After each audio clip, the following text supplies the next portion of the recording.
نحمده ونصلي ونسلم على رسوله الكريم أما بعد فأعوذ بالله من الشيطان الرجيم بسم الله الرحمن الرحيم۔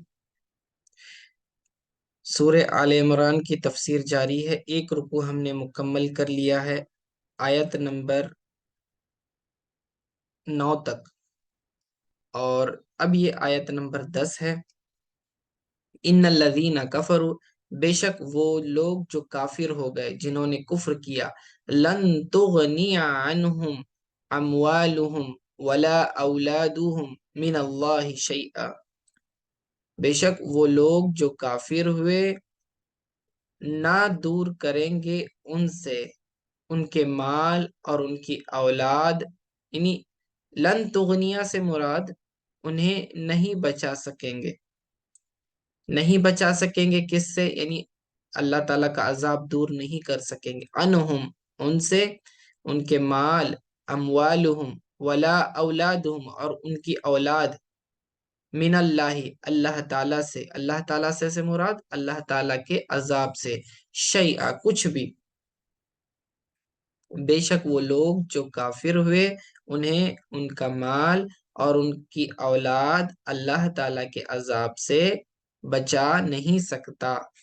وَأُولَئِكَ هُمْ وَقُودُ النَّارِ، اور وہی دوزخ کا ایندھن ہے۔ وقود واو کے فتحہ کے ساتھ، فتحہ یعنی زبر، ٹھیک ہے، وقود واو کے فتحہ کے ساتھ ہے، یعنی وہ چیز جس کے ذریعے آگ سلگائی جاتی ہے، ٹھیک ہے۔ تو وقود النار کا مطلب ہوتا ہے ایندھن، جیسے کہ ہم آگ جلانے کے لیے لکڑیوں کا استعمال کرتے تو لکڑی ایندھن ہو گئی، اسی طرح جہنم میں جہنم کی آگ بھی جلائے جانے کے لیے کچھ تو ایندھن درکار ہوگا، تو اللہ فرماتا ہے یہ جو کافر ہے یہ جہنم کا ایندھن بنیں گے، ان کے ذریعے مزید جہنم کی آگ بھڑکے گی۔ وَأُولَئِكَ، وہی لوگ ہیں، ہم وقود النار، جہنم کا ایندھن ہیں، ٹھیک ہے۔ کدأب آل فرعون، کداب کا عادتی، کداب سے مراد عادت، کدأب آل فرعون جیسے کہ فرعون کی عادت ہے، فرعون کی طرح، یعنی جیسے والذین من قبلہم، اور وہ لوگ جو اس سے پہلے گزرے ہیں، یعنی اس سے پہلے کی جو امتیں ہیں، من الاممی کا عاد و ثمود، جیسے کہ قوم عاد تھی، قوم ثمود تھی جو فرعونیوں سے پہلے گزری، تو اللہ فرماتا ہے کہ ان لوگوں کی طرح کدابی آل فرعون والذین من قبلہم، فرعون والوں کے طریقے عادت کی طرح ہے، اور ان سے اگلوں یعنی ان سے پہلے جو سابقہ امتوں جیسا، انہوں نے ہماری آیتیں جھٹلائیں، کذبوا بآیاتنا، ان لوگوں نے کیا کیا؟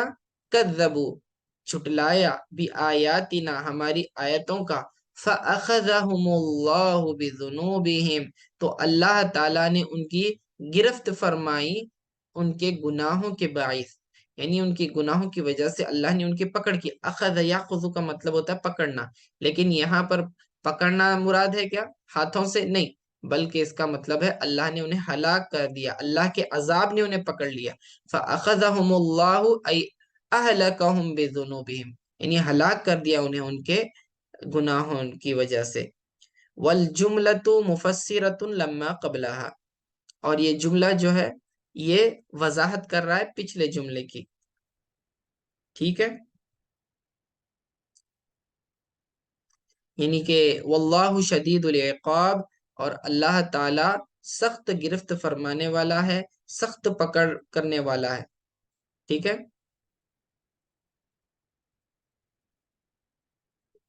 تو پچھلی آیت میں یہ کہا تھا کہ کافروں کو ان کی اولاد اور ان کا مال اللہ کے عذاب سے نہیں بچا سکتے، اور اس آیت میں اس کی مثال دے کر فرمایا، دیکھیں فرعون کو اللہ تعالیٰ نے بادشاہی دی تھی اور اتنی زیادہ جو ہے دولت تھی، تو کیا اس کا مال اسے کام آیا؟ نہیں۔ اسی طرح عاد اور سمود کہ ان کی طاقتیں بہت زیادہ تھی، اور آدمی کی طاقت جیسے کہ اولاد زیادہ ہو تو وہ خاندان مضبوط سمجھا جاتا ہے، اور اس کے مرد اور نوجوانوں کی وجہ سے اس کا قبیلہ مضبوط ہوتا ہے، اور لوگ جو ہیں ان سے لڑنے کو ڈرتے ہیں۔ تو یہاں اللہ نے انہیں بھی برباد کر دیا، بتایا کہ نہ ان کی اولاد ان کے کام آئی، نہ ہی ان کی کیا کہتے ہیں مال ان کے لیے کام آیا۔ آل فرعون، آل کا عموماً مطلب ہوتا ہے کہ اولاد، یہاں فرعون کی اولاد مراد نہیں ہے۔ آل فرعون جب کہا، جیسے کہ سورہ کی ابتدا میں سورہ کا نام ہی ہے آل عمران، ٹھیک ہے، تو آل عمران سے تو مراد ہم کیا لے رہے ہیں؟ عمران کی اولاد، لیکن آل فرعون سے فرعون کی اولاد مراد نہیں لے رہے ہیں، یاد رکھنا۔ یہاں آل فرعون سے مراد ہے فرعون کے پیروکار، یعنی فرعون کے فالوورز، ٹھیک ہے فرعون کی قوم آئے گا نا، جی۔ فرعون کی قوم آئے گا نا۔ ہاں، فرعون کی قوم، فرعون کے فالوورز، اس کی اتباع کرنے والے، ٹھیک ہے۔ آل فرعون یہ خیال رکھنا، ورنہ لوگ سمجھیں گے فرعون کی اولاد، ٹھیک ہے، یہ ترجمہ نہیں کرتے۔ اور آل کیوں کہا؟ کیونکہ عموماً اولاد اپنے ماں باپ کی پیروکار ہوتی ہے، اور چونکہ یہ لوگ جو ہے فرعون کے پیروکار تھے، اس کی ہی بات مانتے تھے، تو اسی لیے آل فرعون کہا، ٹھیک ہے۔ واللہ شدید العقاب، اور اللہ تعالی بہت زیادہ سخت پکڑ کرنے والا ہے۔ اب آگے دیکھیں، اگلی آیت کی شان نزول بیان کر رہے ہیں کہ وَنَزَلَ لَمَّا أَمَرَ النَّبِيَّ صلی اللہ علیہ وسلم الْيَهُودَ بِالْإِسْلام، حضور علیہ السلام نے مدینہ کے یہودیوں سے جو ہے اسلام لانے کے لیے کہا، بعد مرجعہ من بدر، بدر کا جو معرکہ ہوا، بدر کی جو جنگ ہوئی، غزوہ ہوا، غزوہ بدر، تو اس میں مسلمانوں کو فتح ہوئی اور کافروں کو شکست ہوئی۔ جب قریش شکست کھا کر چلے گئے تو اللہ کے رسول صلی اللہ علیہ وآلہ وسلم نے یہودیوں کو عبرت کے طور پر، نصیحت کے طور پر کہا کہ دیکھو، جس طرح اہل بدر میں بدر کے مارکے میں اللہ رب العزت نے ہمیں فتح عطا فرمائی ہے، اور قریش کو، جو قبیلہ قریش، کافروں کو، مشرکین مکہ کو جو ہے منہ کی کھانی پڑی، تو تمہیں چاہیے کہ تم بھی اسلام لے آؤ کہ کہیں ذلت سے بچو۔ تو وہ کہنے لگے فقالو لا یغرنک ان قتلت نفرا من قریش اغمارا لا یعرفون القتال، وہ کہنے لگے کہ آپ کو جو مشرکین مکہ ہیں ان سے لڑ کر جیت جانے میں دھوکے میں نہیں رہنا چاہیے۔ آپ کو یہ بات ہرگز دھوکے میں نہ ڈالے کہ آپ نے قریش کی ایک جماعت کو قتل کر دیا جو جنگی طور طریقوں سے نابلد تھی، یعنی کہ وہ یہ کہنا چاہ رہے تھے آپ ان سے جیت گئے تو زیادہ آپ جو ہیں اس پر خوش نہ ہوں، کیونکہ یہ جو مکہ ہے، مکہ کے جو مشرکین ہیں، یہ لوگ جنگی مہارتیں نہیں رکھتے، یعنی ان کے سکلز جو ہیں، بیٹل سکلز اچھے نہیں تھے، ان کو لڑنا اتنی اچھی طرح سے نہیں آتا تھا، یعنی یہ انڈائریکٹلی چیلنج تھا، یہ کہنا چاہ رہے تھے کبھی آپ کا مقابلہ ہم سے ہوگا تو پھر ہم بتائیں گے، ٹھیک ہے نا، یہ انڈائریکٹلی چیلنج تھا۔ تو اللہ نے اس کا جواب دیا، فرمایا قل یا محمد صلی اللہ علیہ وسلم، ٹھیک ہے، قل آپ فرما دیجئے للذین کفروا، جنہوں نے کفر کیا، من الیہود، اب مخاطب کس سے ہیں؟ اللہ رب العزت فرما رہا ہے کہ آپ فرما دیجئے یہود سے، تو یہود کو اللہ نے کافر ڈکلیئر کیا ہوا ہے، للذین کفروا، کہ ان کافروں سے آپ فرما دیجئے ستغلبون وتحشرون الى جہنم وبئس المہاد، کہ ان قریب تم مغلوب ہو جاؤ گے، وتحشرون، اور تمہیں ہانکا جائے گا، الى جہنم، جہنم کی جانب، وبئس المہاد، اور وہ کیا ہی برا بچھونا ہے، ٹھیک ہے۔ ستغلبون کو بالتائی والیائی دونوں طرح سے پڑھا ہے، سیغلبون او ستغلبون، ٹھیک ہے، فی الدنیا، اب یہ دنیا میں یہ لوگ مغلوب کیسے ہوئے، مسلمان غالب کیسے آئے؟ تو بالقتل والاسر وضرب الجزیہ وقد وقع ذلك، جب خیبر فتح ہوا، یہودیوں کو جو ہے کافی یہودی قتل کیے گئے جنگ میں، اور پھر اس کے بعد آگے جا کر جو ہے وہ لوگ قید بھی ہوئے، اسیر بنائے گئے، قیدی بھی بنائے گئے، پھر اس کے بعد ان پر جزیہ بھی لازم کیا گیا بعض لوگوں پر، حضرت عمر رضی اللہ تعالیٰ عنہ نے پھر بعد میں ان کو مدینے سے نکال دیا، جو خیبر کے یہودی تھے انہیں نکال دیا بعد میں، ٹھیک ہے؟ تو یہ چیز ہے۔ اب جنگ بدر کا تھوڑا سا خلاصہ بیک گراؤنڈ سمجھ لیں۔ حضور صلی اللہ علیہ وسلم اور ان کے اصحاب کی تعداد 313 تھی، جن میں 77 مہاجر تھے۔ مہاجر ہجرت کرنے والوں کو کہتے ہیں، یعنی جو مکہ سے مدینہ کی طرف جنہوں نے ہجرت کی تھی وہ 77 تھے، اور بعض وہ تھے جو حبشہ کی طرف ہجرت کر کے پھر مدینہ آئے تھے۔ تو ٹوٹل 77 مہاجر تھے اور 236 انصار صحابہ تھے۔ انصار کیوں کہتے ہیں؟ انصار مددگار کو کہتے ہیں، ٹھیک ہے؟ کیونکہ یہ جو مہاجر مکہ سے آئے تھے، ان کو انہوں نے مدد کی، سپورٹ کیا مدینہ کے مسلمانوں نے، تو اسی لیے انہیں انصار کہا جاتا ہے۔ تو انصار اور مہاجرین کل ملا کے 313 تھے، اور مہاجرین کے علم بردار حضرت علی المرتضی رضی اللہ تعالی عنہ تھے، اور انصار کے حضرت سعید بن عبادہ رضی اللہ تعالی عنہ تھے۔ اس لشکر میں کل 2 گھوڑے، 70 اونٹ اور 6 زرہیں تھی، 8 تلواریں تھی، اور اس واقعے میں 14 صحابہ کرام رضوان اللہ تعالی علیہ مجمعین شہید ہوئے۔ ان میں سے 6 مہاجر تھے اور 8 انصار تھے، ٹھیک ہے؟ اور اب دیکھیں کہ کیسی بے سر و سامانی کی جنگ ہے کہ جس میں صرف 313 اصحاب میں 8 ہی تلواریں ہیں۔ اور زرہیں کسے کہتے ہیں؟ جو چیسٹ پر پہنا جاتا ہے لوہے کا کرتا، تو 6 زرہیں تھی بس۔ اور اونٹ بھی کتنے ہیں؟ 70 اونٹ ہیں، اور صحابہ 313 ہیں۔ اور بدر جو ہے کافی دور واقع ہے مکہ سے اور مدینہ سے، آپ دیکھیں تو اتنی دور جانا، تو صحابہ کیا کرتے تھے؟ پیدل پیدل نکلتے تھے اکثر۔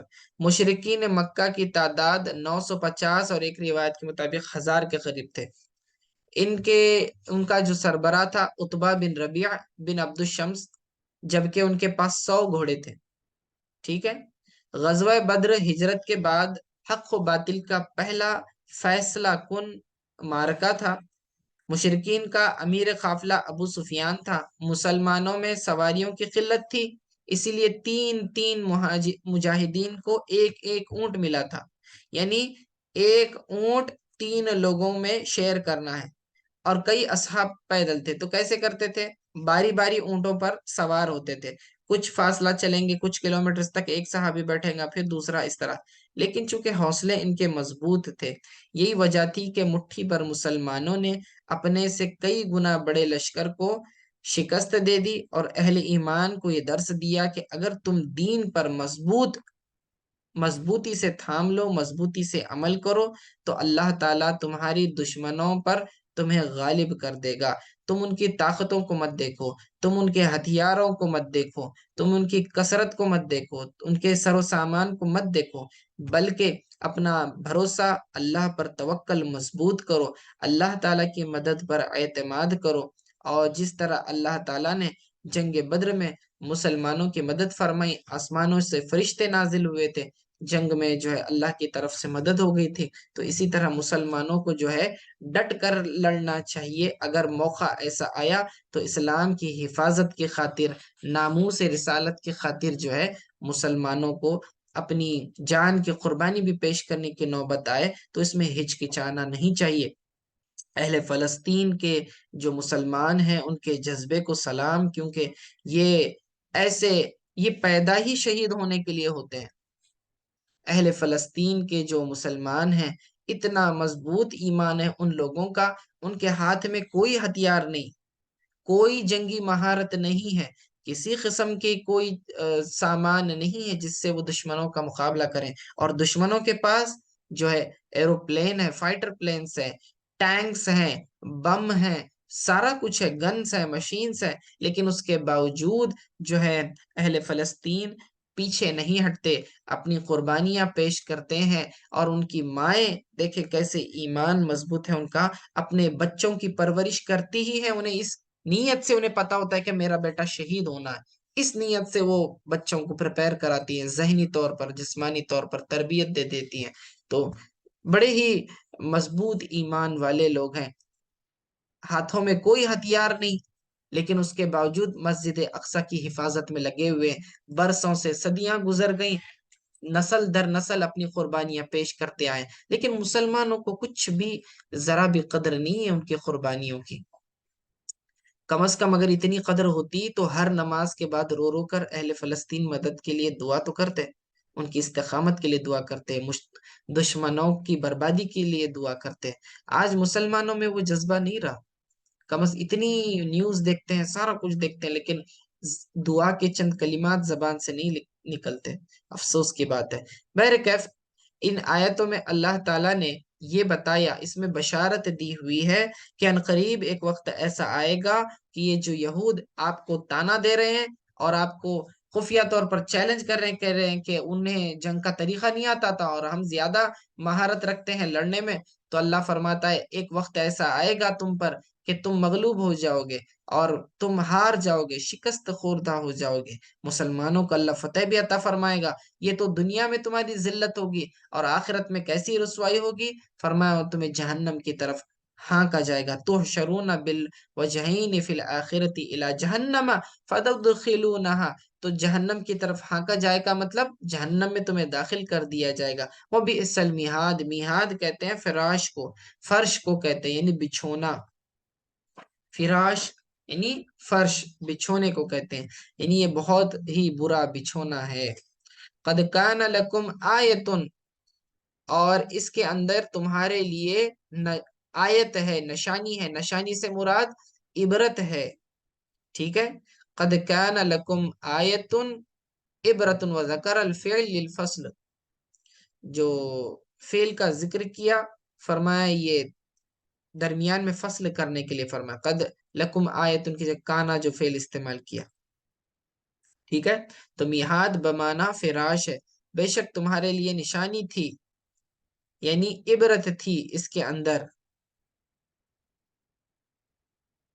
اچھا، فی اتین فریقتین، فی اتین دو گروہ جو آپس میں لڑے تھے، فریقین، ٹھیک ہے۔ التقطا یوم بدر میں جو جنہوں نے آپس میں قتال کیا، فیعتن تقاتل فی سبیل اللہ، ایک گروہ وہ تھا جو لڑ رہا تھا اللہ تعالیٰ کی راہ میں، ای فی طاعتی، اللہ تعالیٰ کی اطاعت میں، اس کی فرما برداری میں لڑ رہا تھا۔ وہم النبی صلی اللہ علیہ وسلم و اصحابہ، اور وہ کون تھے؟ نبی علیہ السلام اور ان کے اصحاب تھے۔ وکانوا 313، 313 تھے، ٹھیک ہے۔ رجلا معہم، اور پھر فرماتے ہیں کہ فرسانی دو گھوڑے، وست ادرعین، اور 6 زرہیں تھیں، ثمانیۃ سیوف 8 تلواریں تھیں، واکثرهم رجالۃ، یعنی کہ اکثر جو ہے پیدل تھے۔ یہ جميع راجل کی جمع رجالہ ہے، ٹھیک ہے، پیدل چلنے والے کو کہتے ہیں راجل۔ وَأُخْرَى كَافِرَةٌ يَرَوْنَهُمْ مِثْلَيْهِمْ، اب آگے اللہ فرما رہا ہے کہ جو دوسرا گروہ تھا، دوسرا کافر یعنی گروہ کفار کے انہیں اپنے سے دگنا سمجھے۔ وَأُخْرَى كَافِرَةٌ يَرَوْنَهُمْ مِثْلَيْهِمْ، ٹھیک ہے، مسلمان انہیں اپنے سے دگنا دیکھ رہے تھے، رأی العین، معائنہ کرنے کے اعتبار سے یعنی دیکھنے میں۔ واللہ یوید بنصرہ من یشاء، اور تحقیق اللہ عز و جل نے مسلمانوں کی مدد فرمائی، ٹھیک ہے، باوجود ان کی قلت کے، اوکے۔ ان فی ذلک لعبرۃ لأولی الابصار، بے شک اس میں یعنی اس واقعے میں جو ذکر کیا گیا عبرت ہے، لأولی الابصار، اہل نظر کے لیے، یعنی غور فکر کرنے والے آنکھ والوں کے لیے ضرور عبرت ہے، ٹھیک ہے۔ تو کیا تم عبرت حاصل نہیں کرو گے اس سے؟ یہ لوگوں کو جو ہے دعوت کے لیے، ترغیب کے لیے فرمایا۔ افلا تعتبرون بذلک فتؤمنون، کہ تم عبرت حاصل نہیں کرتے اور ایمان نہیں لاتے اس واقعے کو دیکھ کر کہ اللہ تعالیٰ نے اگرچہ کہ ان کا جو ان کی جو فوج تھی مشرکین کی وہ دگنا تھی مسلمانوں کے مقابلے میں، باوجود اس کے اللہ تعالیٰ نے اپنی مدد دی اور مسلمانوں کو فتح ہوئی۔ تو کیا اے دیکھنے والے، اے اہل نظر، تم تو دیکھ رہے ہو اس واقعے کو، تو کیا تمہیں اس سے اب بھی عبرت حاصل نہیں ہوئی؟ زین للناس حب الشہوات، اب یہاں سے جو ہے انسان کو اپنے نفس کو پاکیزہ کرنے کی طرف ترغیب دلائی جا رہی ہے کہ نفس کو کو نفس کن چیزوں کو پسند کرتا ہے، ٹھیک ہے، اور نفس کے لیے کیا چیزیں لائق زینت اللہ تعالیٰ نے بنائی ہیں دنیا میں آزمائش کے طور پر۔ تو اللہ تعالیٰ جیسے فرماتا ہے زینا للناسی، لوگوں کے لیے مزین کر دیا گیا ہے، حب الشہوات یعنی آزمائش کے طور پر اللہ تعالیٰ نے مزین کر دیا ہے ان کی آنکھوں میں، اس چیز کو خوشنما بنا دیا ہے۔ کس چیز کو؟ حب الشہوات یعنی شہوت پسندی کو، من النساء عورتوں سے، جو ہے نفع حاصل کرنے کی لوگوں میں ایک خواہش ہے، والبنین اور بیٹوں کی چاہت ہے، والقناطیر، قناطیر سے مراد الاموال الکثیرہ یعنی کثرت سے جمع کیا جانے والا مال، ٹھیک ہے، والمقنطرتی، المقنطرتی یہ جمع شدہ کو کہتے ہیں، یعنی سونا چاندی لگے ہوئے، یہ ساری چیزیں جو ہے ایسے مال کو جمع کرنا یہ انسان کو پسند ہے، اور عورتیں پسند ہیں، اور لڑکے پسند ہیں، مال جمع کرنا پسند ہے، سونا چاندی پسند ہے۔ فرما رہے المقنطرتی من الذهب والفضة، ذهب کہتے ہیں سونے کو، فضہ کہتے ہیں چاندی کو، من الذهب والفضة، تو لوگوں کو جو ہے سونا پسند ہے، چاندی پسند ہے، جیسے عورتوں کو جو ہے بہت زیادہ زیور میں جو ہے سونا بہت زیادہ پسند ہوتا ہے، مردوں کو اتنا زیادہ پسند نہیں ہوتا، البتہ عورتوں کو بہت زیادہ سونے کی رغبت ہوتی ہے۔ والخیل المسومۃ، اور نشان لگے ہوئے گھوڑے جو خوبصورت ہوں، والانعام، اور جانور جیسے کہ چوپائے، انعام کہتے ہیں چوپایوں کو یعنی مویشی، الابلی والبقری والغنمی، ابل کہتے ہیں اونٹ، بقر کہتے ہیں گائے کو، غنم کہتے ہیں بکری کو، ٹھیک ہے، تو یہ اونٹ، بکریاں اور جو گائے ہیں اس کی لوگوں کو ہرس ہے، اس چیز کی لالچ ہے، والحرث، حرث کہتے ہیں زراعت، کھیتی باڑی کو، ٹھیک ہے، تو اللہ فرماتا ہے ذالک متاع الحیات الدنیا، یہ جو ہے دنیا کی پونجی ہے، دنیا کا ساز و سامان ہے، یتمتع به فیہا ثم یفنا، کہ یہ ایسی چیز ہے جس سے دنیا میں انسان نفع اٹھاتا ہے، بعد میں یہ چیز فنا ہو جاتی ہے، واللہ عندہ حسن المآب، اور اللہ تعالی کے پاس کیا ہے؟